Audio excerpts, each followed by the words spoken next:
Semoga yang subscribe dimudahkan jalannya menuju surga di hari akhir nanti. Dan yang like komen diberikan rezeki melimpah dari arah tak terduga.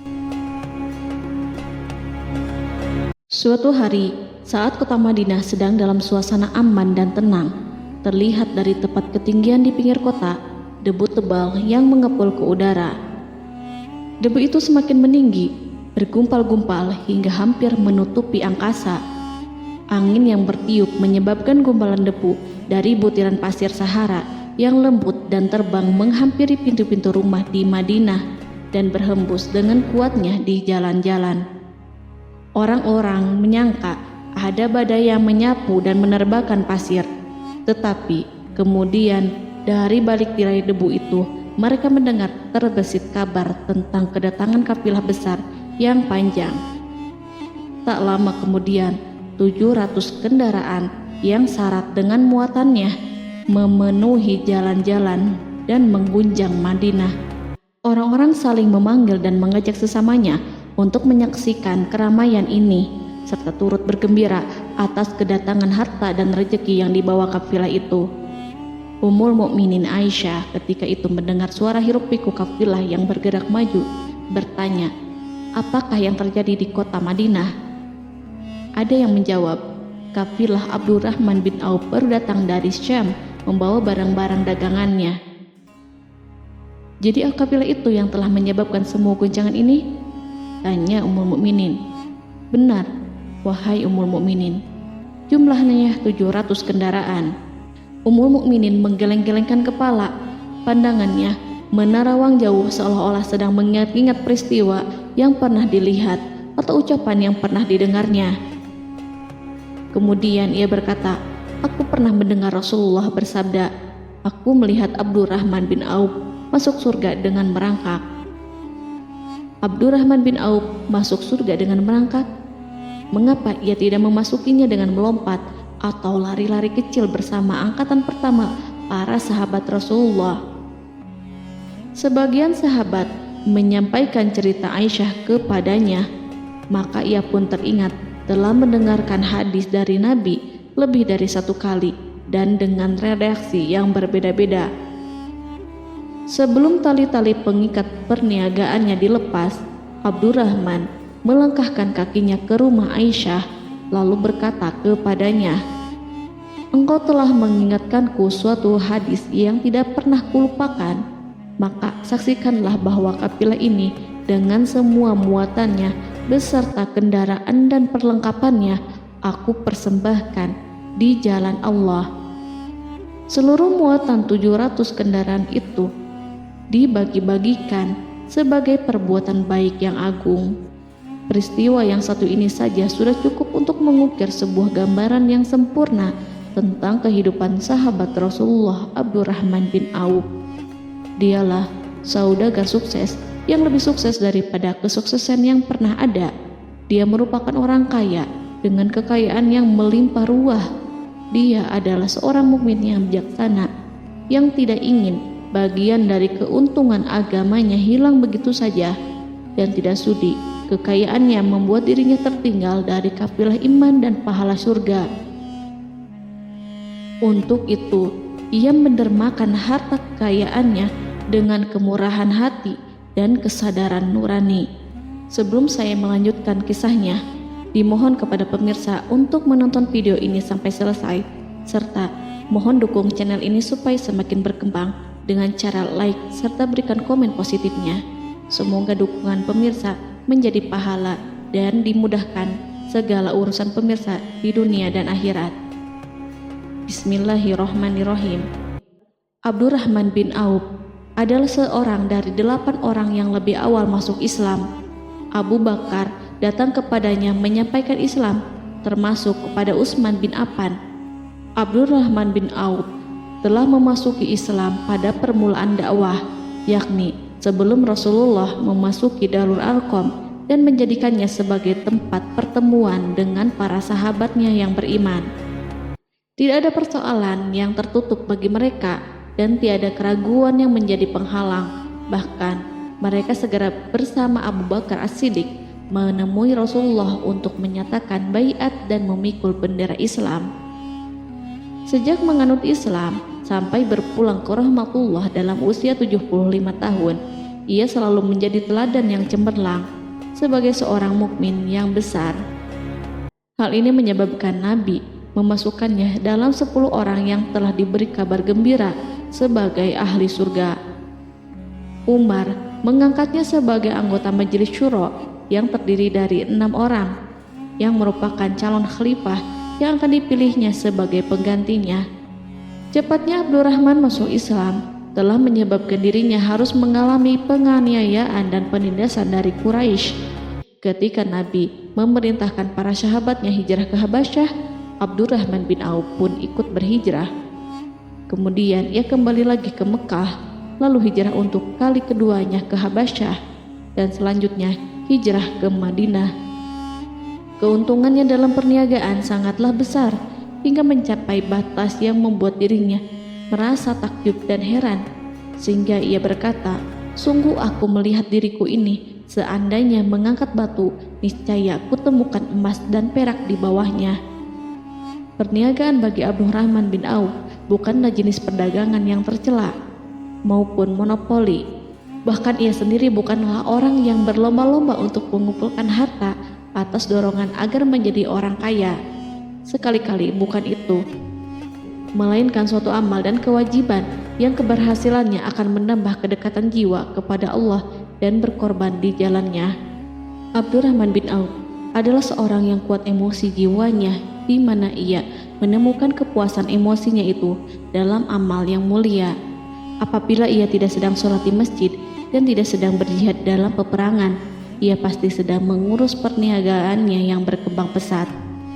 Sehingga kafilah-kafilah dari Mesir dan Syria membawa ke Madinah barang-barang muatan yang dapat memenuhi kebutuhan seluruh jazirah Arab, baik pakaian maupun makanan. Ia menunjukkan kepada kita bahwa seorang yang kuat emosi jiwanya adalah ketika kaum muslimin hijrah ke Madinah. Rasulullah pada waktu itu menerapkan aturan untuk mempersaudarakan 2 orang sahabat, salah seorang dari muhajirin warga Mekah dan yang lainnya dari Ansor penduduk Madinah. Persaudaraan ini berjalan dengan sempurna hingga membuat hati terpesona. Orang-orang Ansor yang merupakan penduduk asli Madinah membagi seluruh kekayaan miliknya menjadi 2 dengan saudaranya dari kalangan muhajirin. Bahkan istri pun direlakannya. Ketika itu Rasulullah mempersaudarakan antara Abdurrahman bin Auf dengan Sa'ad bin Rabi. Sa'ad bin Rabi berkata kepada Abdurrahman, "Saudaraku, aku adalah penduduk Madinah yang paling banyak harta. Silahkan pilih separuh hartaku dan ambillah. Aku juga mempunyai 2 istri. Perhatikanlah yang lebih menarik hatimu, dan aku akan menceraikannya sehingga engkau dapat memperistri dirinya."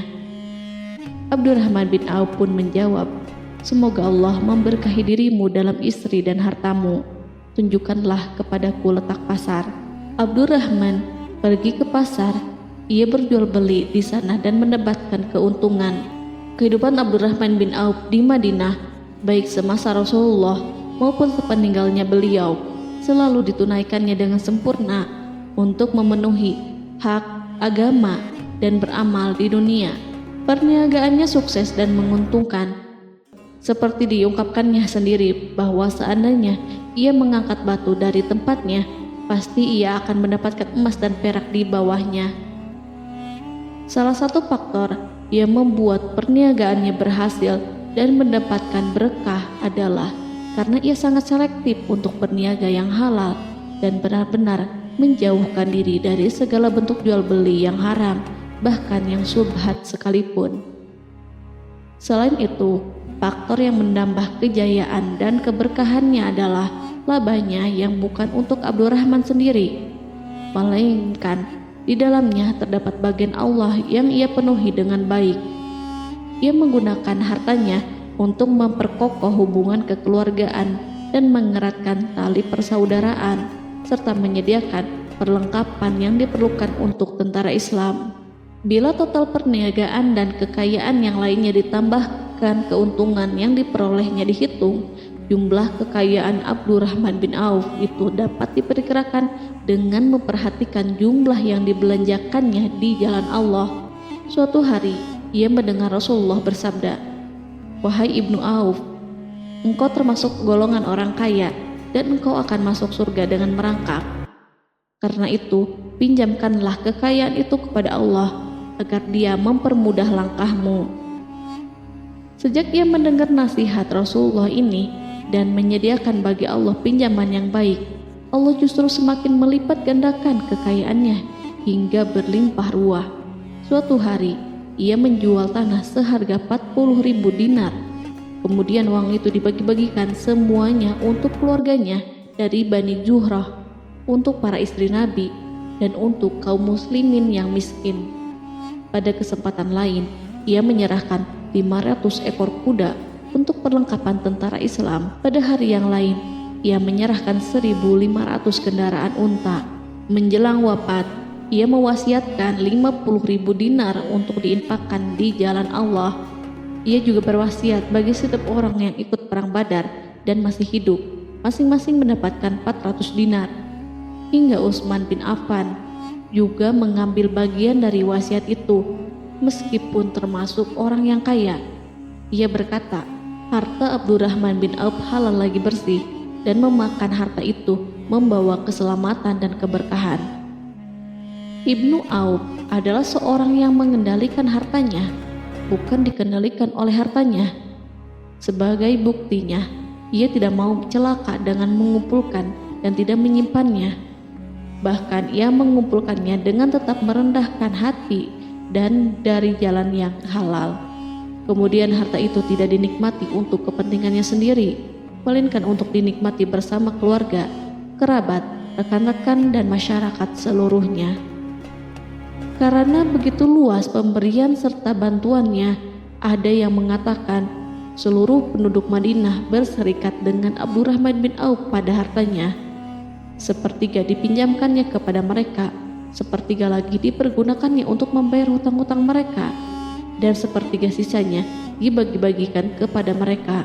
Harta kekayaan ini tidak akan pernah membuat kelegaan dan kesenangan pada dirinya selama ia belum menemukan jalan untuk membela agama dan membantu rekan-rekannya.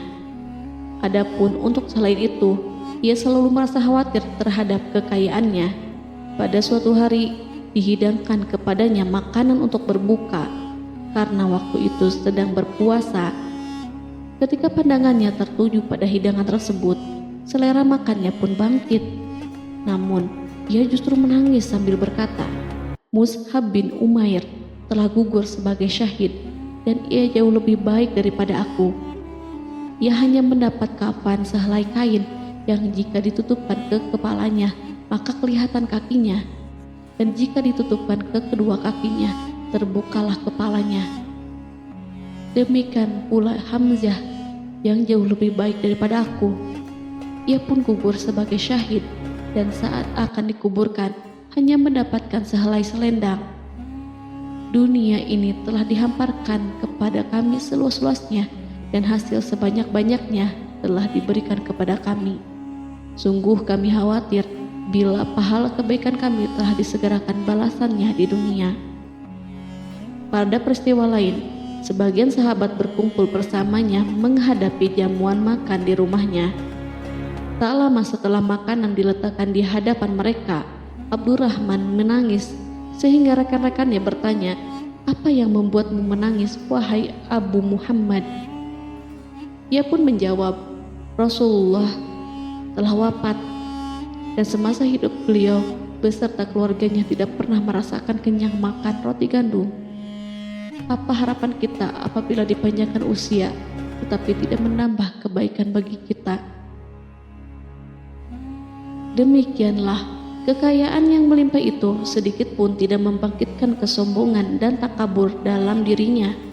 Bahkan orang-orang mengatakan tentang dirinya, seandainya seorang asing yang belum pernah mengenalnya kebetulan melihatnya sedang duduk bersama budak-budaknya, niscaya ia tidak bisa membedakan di antara mereka. Tetapi bila orang asing itu mengenal satu saja sisi jihad Ibnu Auf, dan ujian yang dihadapinya, ia pasti langsung mengetahui siapa dia.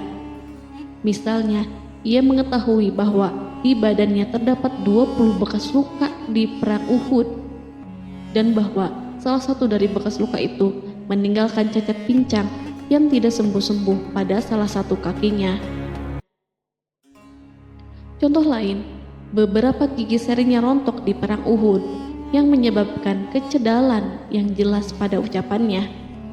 Saat orang asing itu tahu salah satu sisi ini, ia pasti menyadari bahwa laki-laki yang berperawakan tinggi dengan wajah berseri, kulit halus, pincang, cedal sebagai tanda jasa dari perang Uhud, itulah orang yang bernama Abdurrahman bin Auf. Semoga Allah ridho kepadanya. Kita sudah terbiasa memperhatikan tabiat manusia, bahwa harta kekayaan itu biasanya menyebabkan seseorang suka berkuasa. Artinya, orang-orang kaya selalu gandrung untuk memiliki pengaruh guna melindungi kekayaan mereka dan melipat gandakan pengaruh itu. Selain untuk memuaskan nafsu demi kebanggaan dan kepuasan pribadi, semua ini merupakan sifat yang biasa dibangkitkan oleh kekayaan. Tetapi bila kita melihat Abdurrahman bin Auf dengan segala kekayaannya yang melimpah, menemukan manusia ajaib yang sanggup menguasai watak dasar manusia dalam bidang ini dan melangkahinya ke puncak ketinggian yang istimewa. Peristiwa itu terjadi ketika Umar bin Khattab hendak berpisah dengan rohnya yang suci dan memilih 6 orang di antara mereka, para sahabat Rasulullah, agar memilih salah seorang di antara mereka untuk menjadi khalifah yang baru. Pada waktu itu, semua jari menunjuk kepada Ibnu Auf. Bahkan sebagian sahabat telah menegaskan bahwa dialah yang berhak menjadi khalifah di antara 6 orang itu.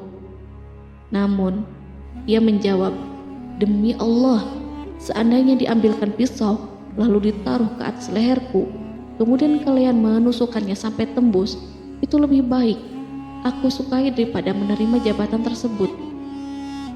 Demikian, saat awal 6 orang terpilih itu mengadakan pertemuan untuk memilih salah seorang di antara mereka untuk menjadi khalifah yang akan menggantikan Al-Faruq, Umar bin Khattab, Abdurrahman telah menyatakan kepada mereka bahwa ia telah melepaskan haknya yang dilimpahkan Umar kepadanya sebagai salah seorang dari 6 calon yang akan dipilih menjadi khalifah. Dengan demikian, kewajiban mereka untuk melakukan pemilihan itu terbatas di antara mereka yang berlima saja. Sikat juhudnya terhadap jabatan dan pangkat ini dengan cepat telah menempatkan dirinya sebagai hakim di antara 5 orang tokoh terkemuka itu. Mereka menerima dengan senang hati agar Abdurrahman bin Auf menetapkan pilihan kepada khalifah itu terhadap salah seorang di antara mereka berlima. Ali mengatakan, "Aku pernah mendengar Rasulullah menyifatimu bahwa engkau adalah orang yang dipercaya oleh penduduk langit dan dipercaya pula oleh penduduk bumi." Ibnu Auf akhirnya memilih Utsman bin Affan untuk jabatan khalifah dan lainnya pun menyetujui pilihannya. Itulah hakikat seorang laki-laki yang kaya raya dalam Islam. Apakah Anda telah memperhatikan bagaimana Islam telah mengangkat dirinya jauh di atas kekayaan dengan segala godaan dan penyesatannya itu, dan bagaimana ia menempa kepribadiannya dengan sebaik-baiknya? Pada tahun 32 Hijriah, tubuhnya berpisah dengan roh.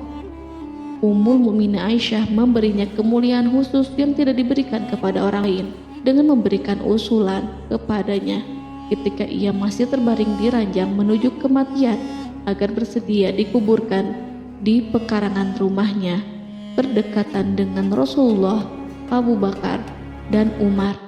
Namun ia memang seorang muslim yang telah dididik Islam dengan sebaik-baiknya, sehingga merasa malu bila dirinya diangkat dan disandingkan dalam kedudukan tersebut. Selain itu, ia telah membuat janji dan ikrar yang kuat dengan Utsman bin Maz'un, yakni jika salah seorang di antara mereka meninggal sesudah yang lain, hendaklah ia dikuburkan di dekat sahabatnya itu.